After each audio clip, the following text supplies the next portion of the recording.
Assalamu alaikum wa rahmatullahi wa barakatuh. I greet you from my sitting room in my home, in my native island of Trinidad, in the Caribbean. And it is today in Trinidad, the 28th day of Shaban. And so tomorrow night, we're going to look for the moon. If we see the moon, then on Yawmul Jummah, we will have to begin the fast of Ramadan.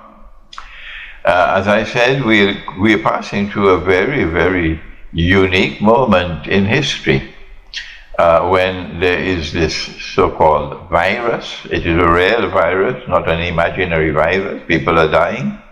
I don't deny that. And it is a virus which for the first time in history seems to be affecting all of mankind at the same time. This never happened before in history.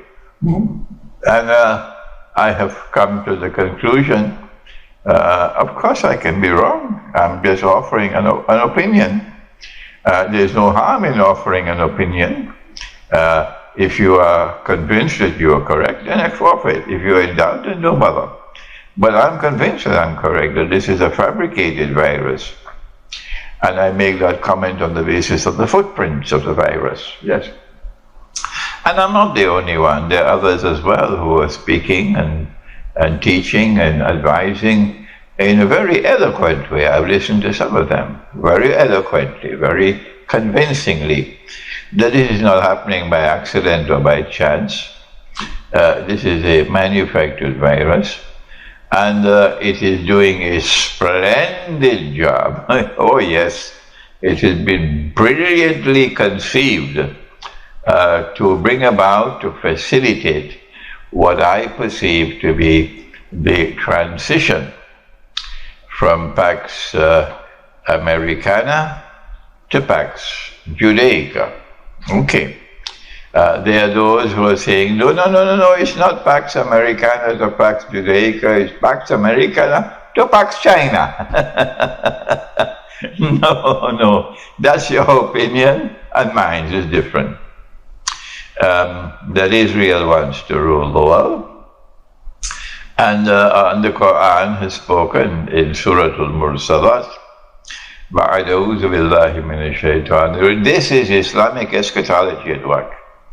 This is my profile of Islamic scholarship, which I inherited from my teacher, Maulana Dr. Muhammad Fadlur Rahman Ansari, rahimahullah, which he inherited from Dr. Muhammad Iqbal, which he inherited from Maulana Rumi, who got it from Khidr alayhi salam. This profile of scholarship is one in which we use insight, in which to connect the dots. And Allah wants us to do that, because He tells us in Surah Al-Waqiyah about the usul al-tafsir, the methodology for study of the Quran. فَلَا أُقْسِمُ بَعْدَ أُعُوذُ بِاللَّهِ مِنَ الشَّيْطَانِ الرَّجِيمِ فَلَا أُقْسِمُ بِمَوَاقِعِ النُّجُومِ. And I take an oath by the positions in which the stars are located. وَإِنَّهُ لَقَسَمٌ لَوْ تَعْلَمُونَ عَظِيمٌ. And this is no ordinary oath or qasam. This is an extraordinary oath or qasam. إِنَّهُ لَقُرْآنٌ كَرِيمٌ. What is the oath? The oath pertains to the Quran. The positions in which the stars are located is connected to the Quran. إِنَّهُ لَقُرْآنٌ كَرِيمٌ فِي كِتَابٍ مَكْنُونٍ. This is a recitation. And this recitation is noble and generous. And this recitation is located in a book which is protected. لَا يَمَسُّهُ إِلَّا الْمُطَهَّرُونَ. You cannot even touch this Quran, much less to penetrate it, unless you have purity. Purity, purity. And so, it is by connecting the stars that you're able to read the sky and know in which direction the ship should go, or in which direction is the Qibla. So too you have to learn to connect the Quran, the verses of the Quran. You have to see the connection between them, and that requires insight more than the rational faculty. In addition to the rational faculty, it requires insight. It requires a capacity to harmoniously integrate different verses of the Quran pertaining to a particular subject, knowing that there is no inconsistency in the Quran. No verse of the Quran is inconsistent with any other verse of the Quran. It was because Dr. Muhammad Iqbal used that methodology. That is why he was such a brilliant scholar. It is because my teacher of blessed memory used that methodology. That is why Maulana Dr. Muhammad Fadlur Rahman Ansari is a star which is constantly rising, more than 40 years after he died. And I have been blessed to be a student of such a teacher. And I'm using that methodology, yes, to be able to understand what is happening in the world today. Allah says in Surah Al-Mursalat, Intaliku ila zillin zi thalasi shu'ab, let the world now proceed to a shadow which will appear in 3 parts. That's right. Well, I have done my work. I have interpreted it. I've given a ta'wil. But when you make a ta'wil or an interpretation of the Quran, remember, only Allah can confirm that it's correct. So it does not have the status of the other verses of the Quran which are plain and clear, muhkamat. The mutashabihat you have to interpret, and an interpretation can be right or can be wrong, but we must interpret.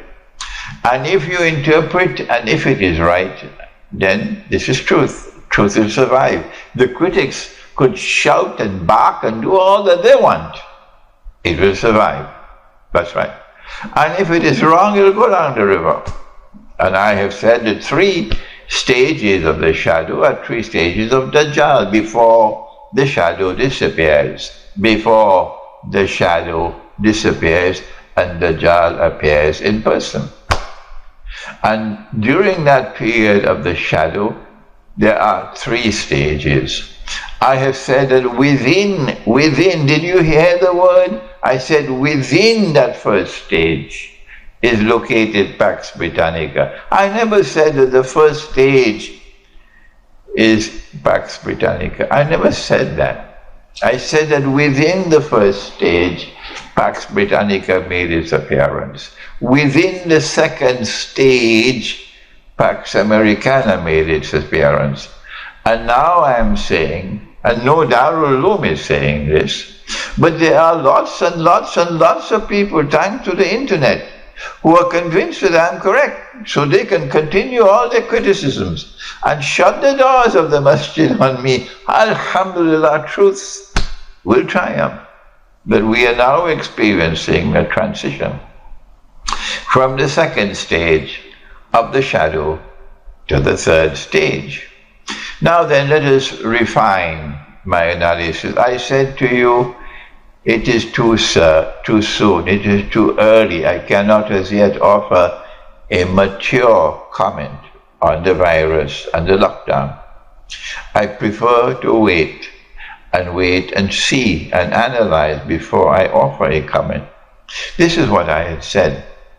And having said that this is the work of Dajjal, having said that we are now transiting from stage 2 to stage 3, Pax Americana to Pax Judaica, I am now ready to offer more commentary. my views. Now then, I don't think it's by accident that there is the simultaneous occurrence of the virus, the lockdown, and what is happening in the world of oil. That does not appear to me to be by accident. That appears to me to be by design. What is happening in the world of oil? Answer: the virus and the lockdown has caused a dramatic reduction in the demand for oil. Number one. Dramatic decline. Aeroplanes are not flying. No. People are not allowed to travel. No. So, enormous reduction in the demand for oil. Number one. And then number two, is it by accident that particularly this time, Mohammed bin Salman would act in the way he did? This Mohammed bin Salman appears to me to be a client of Dajjal, acting on Dajjal's behalf. Yes. And Dajjal is not a fool, he's very clever. So the mastermind for whom Saudi Arabia is acting is not a fool. That mastermind provoked the conflict with Russia over the price of oil and the reduction in the supply of oil at a time when they knew that if they could get the price of oil to plummet and plummet and plummet and plummet, as they have succeeded, what is going to happen, it will be unique in human history. Remember what happened in 1971. Most of you have been listening to me, so I don't have to spend a whole hour in returning to the history of international monetary economics, because you heard me time and again over the last 20 years or more. But there are others who've been sleeping. There are others who've not been listening. They had more other things to attend to. They were not attending to this. So they don't know anything about the subject. They don't know anything about the movement of money. They're just like the Darul Uloom. They have nothing, no understanding at all of what's happening in the world of money. They don't know about modern Western civilization and its link with the universal colonization of mankind. And then the universal colonization of mankind was not meant only to take your money. No, and to rule over you. No. It was meant to change the world and to bring about a world which will be new and different from the one which was before, particularly in the world of money. And so they removed gold and silver coins from the market, while the Darul Uloom was eating biryani and going home and sleep. You don't have to bother to be annoyed with me over my comments. I'm not going to tone down my comments on the Darul Uloom at all. Not at this time, when the opportunity has come to shake them up. Because we need a new model of a Darul Uloom, and I'm going to work for it. You're not going to stop me from it. We need a model of a Darul Uloom which can produce another Iqbal. This Darul Uloom can never produce an Iqbal. We need a model of a Darul Uloom which can produce a Muhammad Fadl Rahman Ansari. This model of a Darul Uloom could never produce it. And I am not the product of a Darul Uloom. So while this change was taking place in the world of money, they were sleeping. But others were not. Alhamdulillah, we have large numbers now around the world. Even schoolboys now are understanding the mysterious change taking place in the world of money. That's right. And they took the gold and silver out of the market, and they replaced it with paper, and they tagged the paper to gold at $35 an ounce. There was the Bretton Woods Accord, there was the International Monetary Fund, 1944. You know all of this already. They don't know it.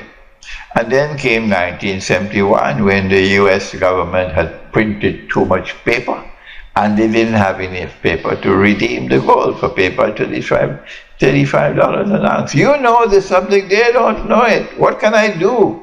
Do I have to teach this subject 100,000 times? Let us, during this Ramadan, attempt to teach them, the ones who've been sleeping. And what the US government did in 1971 was to break the relationship of the US dollar with gold. The US government will no longer redeem gold for paper at $35 an ounce, which international law required them to do. And then from 1971 to 1973, the US dollar was in no man's land. It could have collapsed. And then Henry Kissinger, he's still alive, he thought he pulled off the greatest scam in history. He thought so. He didn't know that this day will come. This day has come. He went to Saudi Arabia in 1973 after the war. The war between Israel and the Arabs had taken place. And during that war there was the oil boycott. And the price of oil rose from $3 a barrel to $12 a barrel, 400% rise in value. And the Arabs were growing very rich. And then Kissinger went to Faisal, rahimahullah, and said to him, let's make a deal. And Faisal, because he only had peanuts in his head, don't be offended, it's the truth, he accepted the deal. That Saudi Arabia will sell oil for only US dollars. They will sell oil for only US dollars. But the deal did not include what is going to be the minimum price of oil. Yes, Kissinger, are you listening to me? The deal did not include what would be the minimum price of oil. So Kissinger said, if you agree to sell the oil for only US dollars, we will guarantee the security of the state and so on, and you'll become very rich. And yes, the US dollar kept on flying higher and higher and higher, riding on the backs of oil. The petrodollar was born, that's right. And the United States and the Western world became richer beyond even their wildest dreams. That's what the US dollar did to them. And the rest of the world was growing poorer and poorer and descending into destitution and poverty, while the Darul was eating their biryani and going home and sleep, betraying the Quran. That's what they did. I'm not going to rest. I have to denounce them. All these years I've been teaching, they were listening to me, they'll never bother to listen to me, they don't care for me. They say, no, he's wrong, he's misguided. No. How can one man be right and everybody wrong? Yes, you're wrong. I may not be one, and there'll be others as well, but you are wrong. You have betrayed the people, you failed miserably, and today we're going to tell you that to your faces. You're closing the doors on the masjid on me. You wouldn't allow me to teach, but Allah, look at what Allah has done. That alhamdulillah, because of the internet, which came from Dajjal, yes, but at least I'm able to reach the people.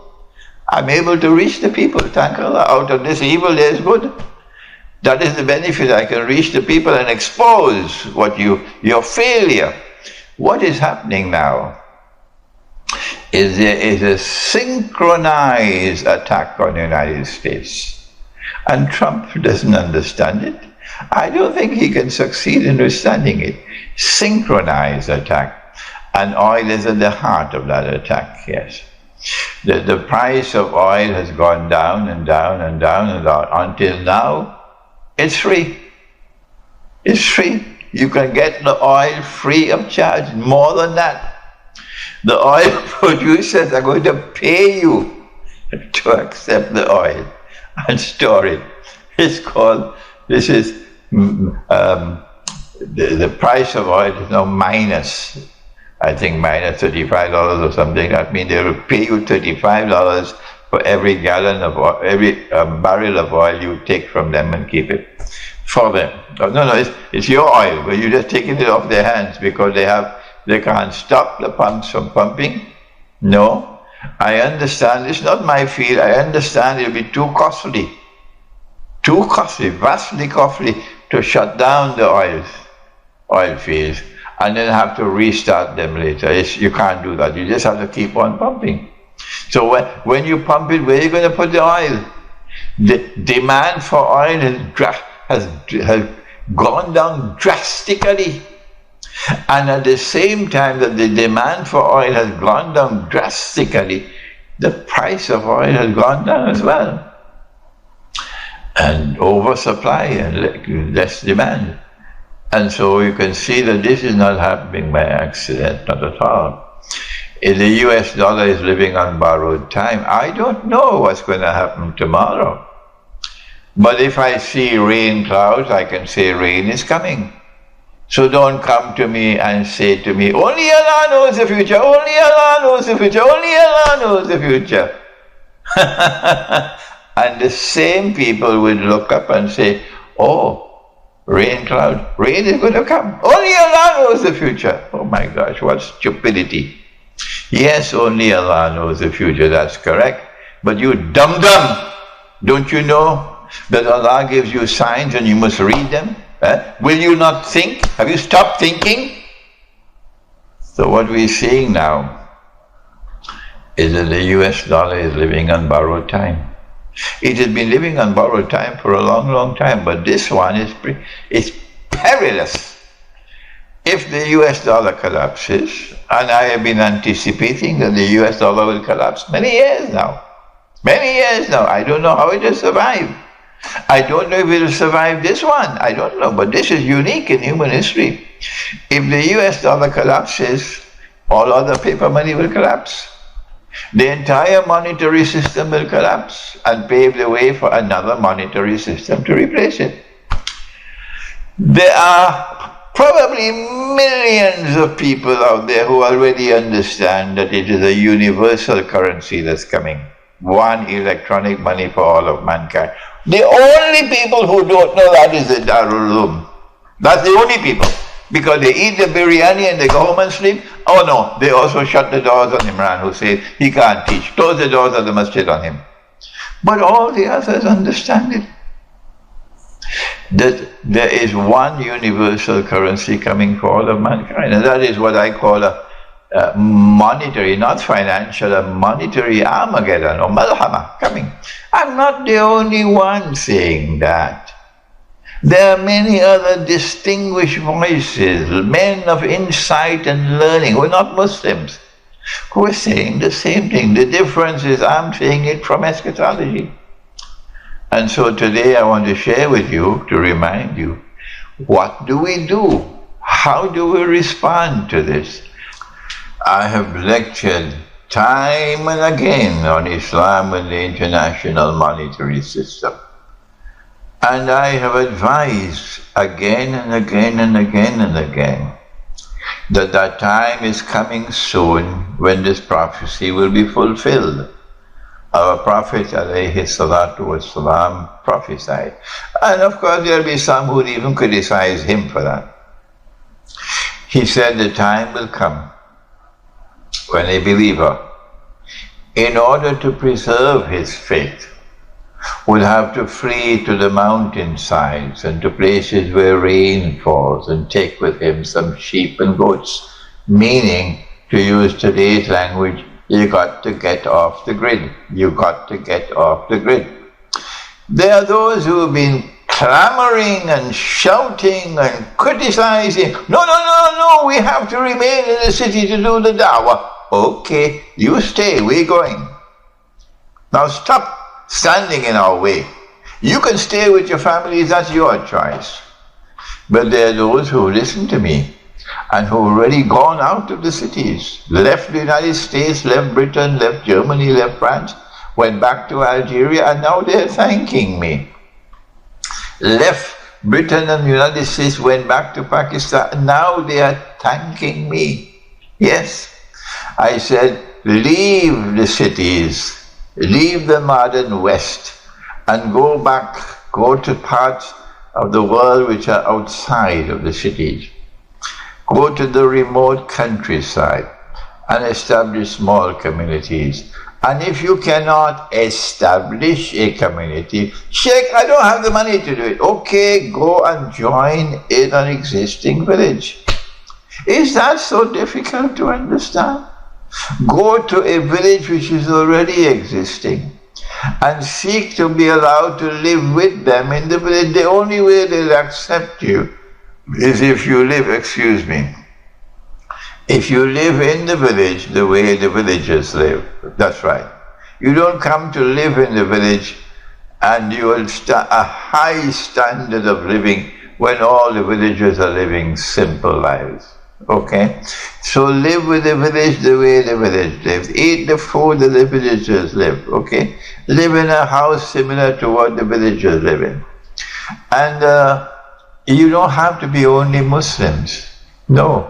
In the Balkans, Muslims and Christians who want to live the religious way of life can live together in a village.